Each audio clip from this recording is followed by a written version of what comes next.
দলেরই জেলা সভাপতিকে কুকথা বলায় নবগ্রামের তৃণমূল বিধায়ককে এবার শোকজ করা হলো। অশ্রাব্য ভাষায় গালিগালাজের ভিডিও ভাইরাল হতেই ব্যবস্থা নিল দলের শীর্ষ নেতৃত্ব। তৃণমূলের জঙ্গিপুর সাংগঠনিক জেলা সভাপতি খলিলুর রহমানের উদ্দেশ্যে কুকথা বলায় তৃণমূল বিধায়ক কানাই মণ্ডলকে শোকজ করা হয়েছে। কেন কুকথা? 3 দিনের মধ্যে জবাব তলব তৃণমূল রাজ্য সভাপতি সুব্রত বক্সির। পুরনো ভিডিও বিকৃত করে দলের বদনাম করতে চাইছে দাবি করেছেন তৃণমূল বিধায়ক কানাই মণ্ডল।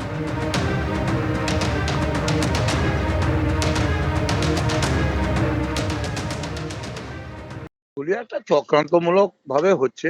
অনেক ছেলে পেলে থাকলে কিছু অন্যায় করলে বকাবকি করি পার্টির ভালোর জন্য করতে হয়, আর সেগুলোকে কেউ ব্যবহার করে এই সমস্ত কিছু করছে। ঘটনাগুলি উদ্দেশ্য প্রণোদিত, কাউকে আঘাত করা এটা আমার মানসিকভাবে ইচ্ছা না। তো আমি সাইবার ক্রাইমে অভিযোগও করলাম, 2-3 দিন আগে একটা অভিযোগ পাঠিয়েছি। নিশ্চয়ই আগামী দিন ধরা পড়বে এবং এটা পার্টির এরা ক্ষতি করতে পারবে না, এরা পার্টি থেকে বিচ্ছিন্ন হয়ে যাবে। অভিষেক বন্দ্যোপাধ্যায়ের সঙ্গে বৈঠকে অনুব্রত মণ্ডল কাজল শেখ সংঘাত। সুব্রত বক্সি অভিষেক বন্দ্যোপাধ্যায়ের বীরভূমে বৈঠক, সিউড়ির ব্লক সভাপতির দায়িত্বে কে তা নিয়েও সংঘাত। অভিষেক বন্দ্যোপাধ্যায় সুব্রত বক্সির সামনেই বিবাদে জড়ালেন অনুব্রত মণ্ডল এবং কাজল শেখ। সরাসরি আমাদের প্রতিনিধি অনির্বাণ বিশ্বাস আমাদের সঙ্গে রয়েছেন। অনির্বাণ, এইরকম একটা পরিস্থিতি যেখানে অভিষেক বন্দ্যোপাধ্যায় উপস্থিত রয়েছেন, সুব্রত বক্সি রয়েছেন এবং তাদের সামনে এইভাবে বিবাদে জড়ালেন অনুব্রত মণ্ডল কাজল শেখ। দেখো, একদমই আজকে কিন্তু বীরভূম জেলার সাংগঠনিক যে জেলা, সেই জেলার কিন্তু কোর কমিটি এবং সমস্ত শীর্ষ নেতৃত্বকে নিয়ে কিন্তু বৈঠকে বসেছিলেন তৃণমূলের সর্বভারতীয় সাধারণ সম্পাদক অভিষেক বন্দ্যোপাধ্যায় এবং উপস্থিত ছিলেন সেই বৈঠকে রাজ্যের সভাপতি সুব্রত বক্সিও। সেই বৈঠকেই কিন্তু সিউড়ি 2 নম্বর ব্লকের ব্লক সভাপতি কে হবে তা নিয়ে কিন্তু একটা বাদানুবাদে জড়িয়ে পড়েন কেষ্ট অনুব্রত মণ্ডল এবং কাজল শেখ, এবং এই দুজনের বাদানুবাদ কিন্তু প্রায় 6 থেকে 7 মিনিট চলে এবং সেটা কিন্তু চলে একেবারে শীর্ষ নেতৃত্বের সামনে। পরবর্তী সময় তারা নিজেরাই থেমে যান। যদিও অভিষেক বন্দ্যোপাধ্যায় এবং শীর্ষ নেতৃত্বের তরফে কিন্তু যে বার্তা দেওয়া হয়েছে একেবারে দলের সর্বস্তরের নেতাদেরকে, যেভাবে এখানে সবাই মিলে একসাথে বসে রয়েছেন, এই ছবিটা কিন্তু দেখতে ভালো লাগছে। বীরভূমের মানুষও কিন্তু চান যে সবাই একত্রিত হয়ে কিন্তু তারা কাজ করুন।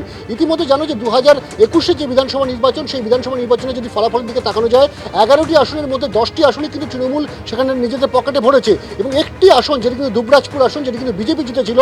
ফলত যেটা বলা হচ্ছে দলের তরফে, দলের শীর্ষ নেতৃত্বের তরফে, সবাই এক হয়ে কাজ করতে হবে 26 নির্বাচনে এবং 11টির মধ্যে 11টি আসনই যাতে তৃণমূল কংগ্রেস পায় সেটা নিশ্চিত করতে হবে। যদিও এদিন বৈঠকের পর কাজল শেখ এবং অনুব্রত মণ্ডল তো সাংবাদিকের সামনে কথাই বলতে চাননি। অন্যদিকে কাজল শেখ তিনি কিন্তু গোষ্ঠীদ্বন্দ্বের বিষয়টি এড়িয়ে গিয়েছেন এবং তিনি কিন্তু মানতে চাননি এবং তিনি কিন্তু বলেছেন যে আমাদের দলে এই মুহূর্তে কোনো গোষ্ঠীদ্বন্দ্ব নেই এবং যে সমস্ত একটা বড় পরিবারের মধ্যে মাঝে মধ্যে মতানৈক্য হয়, কিন্তু এই মুহূর্তে দলের মধ্যে কোনো এরকম ধরনের কোনো পরিস্থিতি নেই। কিন্তু তুমি জানো যে বীরভূমের যে পরিস্থিতি, বীরভূমে জেলা তৃণমূল কংগ্রেসে বারে বারে কিন্তু খবরের শিরোনামে উঠে আসে কখন অনুব্রত মণ্ডল বনাম কাজল শেখের গোষ্ঠীদ্বন্দ্ব বা কখন একেবারে অভিষেক বন্দ্যোপাধ্যায়ের সঙ্গে কিন্তু এই অনুব্রত মণ্ডল এবং কাজল শেখ দুজনেই বিবাদে জড়িয়ে পড়েন। যদিও তৃণমূল নেতৃত্বের তরফে বলা হয়েছে যে সবাই একসঙ্গেই আছেন, এভাবেই আপনাদের দেখতে চায় বীরভূম।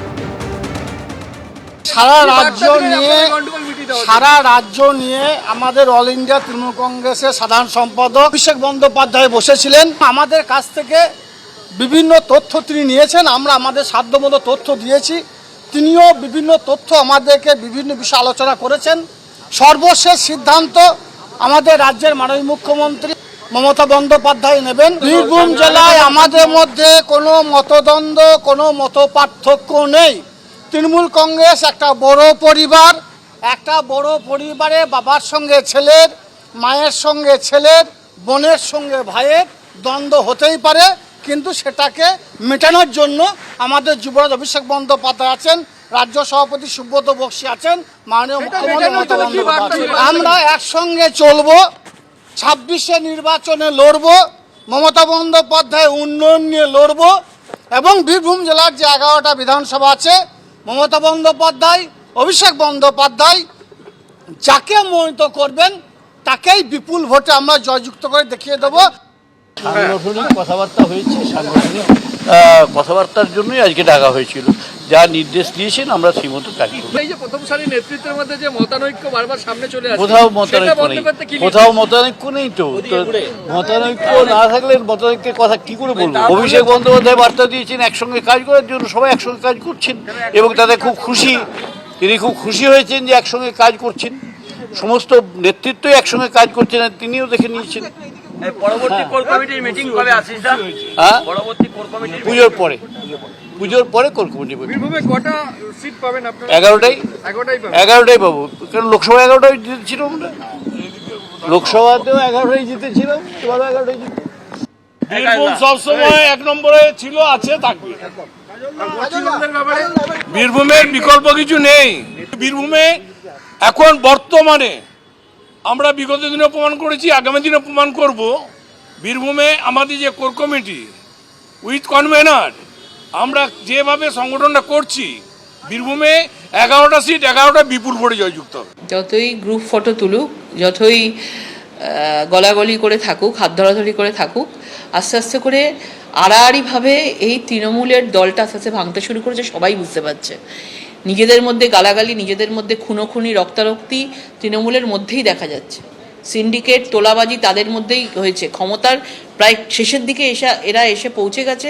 সেই জন্য যে যত তোলাবাজি করতে পারে করে নিজেরা জানে যে এরপরে আর সরকারে আসবে না। সুতরাং এইসব লোক দেখানো কেউ বিশ্বাস করে না। এবং আমরা দেখেছি যে বীরভূমে কত লবিবাজি, অনুব্রত মণ্ডল, কাজল শেখ, তাদেরকে নিয়ে কত লবিবাজি হয়েছে।